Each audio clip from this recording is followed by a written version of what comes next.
Welcome back, guys. Thank you for joining. Thank you for clicking on this video. It helps so much. And so what I'm going to talk to you guys about today is my entire experience with my lifted Jeep with a 1.5-inch lift, and just being very honest with you guys because I know that a lot of you are considering buying this lift kit. So I want to just share my experience, and that's really about it. So if you find this video at least a little bit helpful, useful, add some value to you, then please hit that thumbs up. It really does help the algorithm and, you know, helps support the channel. So I really do appreciate you watching.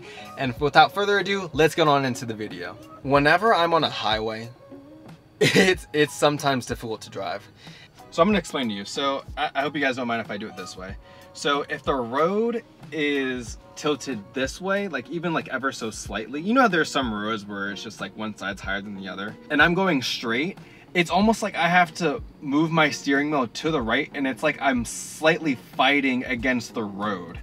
I did not expect this, and to me, when I first felt this, it's a little uncomfortable. It's like, oh, I actually really have to pay attention to the road. I have to really have two hands on the steering wheel, and I really just have to, I just don't know how much more I can emphasize it, that like you have to quote unquote fight the road a little bit more. So in another example, let's say the road is tilted this way, and let's say I'm actually going left.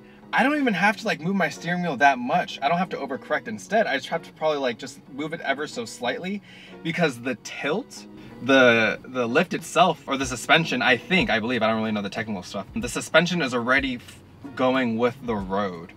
So it's already allowing me to go that way, if that makes sense. That's really like my biggest quote unquote complaint about this lift. I'm not sure if any other lifts are like this, but at least in my experience, I have to fight the road a little bit more depending on which way I'm turning. Another thing is that whenever you decide to install your lift kit, something you have to consider is that whenever you get your lift is regearing. I'm gonna do my best to explain this, but if I do a poor job, I really highly advise you guys to do your own research about this, but I'm just gonna tell you about my own experience. You have a choice to regear or not. And what that means is that when you regear, you basically bring back the normal power that your Jeep has from factory, right? It can operate, it can, you know, if I accelerate at a, like halfway on the accelerator, it'll be the exact same as if I bought it stock. But if I chose not to regear, then I have to add a little bit more power. And what I mean by power is like a little bit more gas.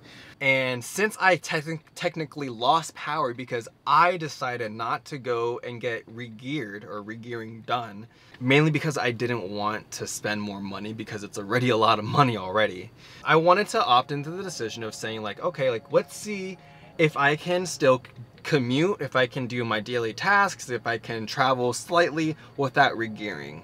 And that being said, I still haven't regeared. I don't really have intentions of regearing, mainly because I'm able to do everything that I need to do.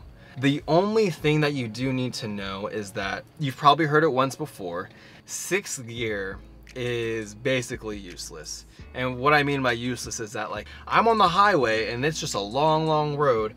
I'm gonna stay in 5th gear. There is no reason for me to go in 6th gear. If I'm in 6th gear, this odometer is like probably within the 1.5 to 1, where I'm not even pushing any power. And that's something to just recognize. Obviously, if you are in an automatic car, that's something you won't have to deal with. But definitely if you are at a red light and you don't regear, you have a lift, you're gonna notice a power change. And that's gonna depend mainly on the type of tire size that you have, the type of lift.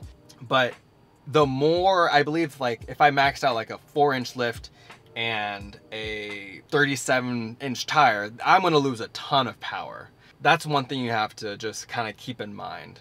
People always know that like once you get a lift like this, your gas mileage is gonna drop, and that is so true. Mine has dropped, I wanna say to maybe like at least 2 miles per gallon. So normally I would get 18. I remember before I got it done, I had like 18 miles per gallon, 19 miles per gallon, and that was fine. It was cool.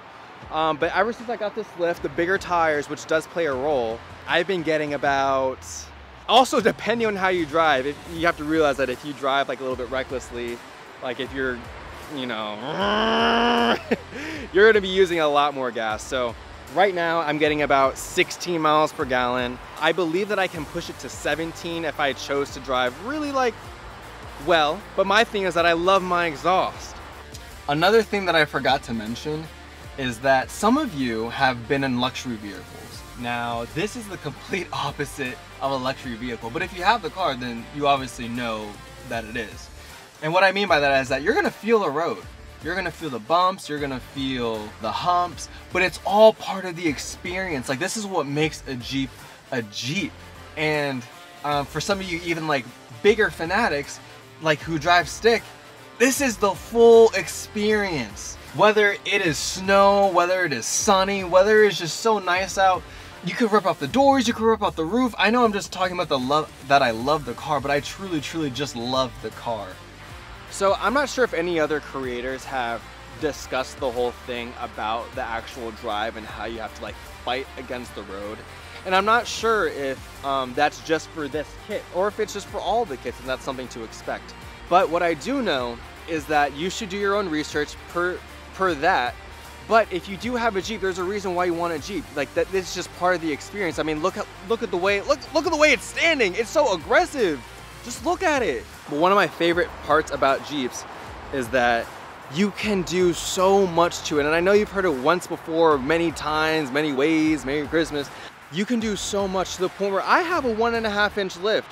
In the future, I know for a fact that I want to get a 4-inch lift. But the reason why I chose not to is because anything above 1.5 inches, you have to start welding, and you have to actually start, once you start welding stuff, that's a whole new thing.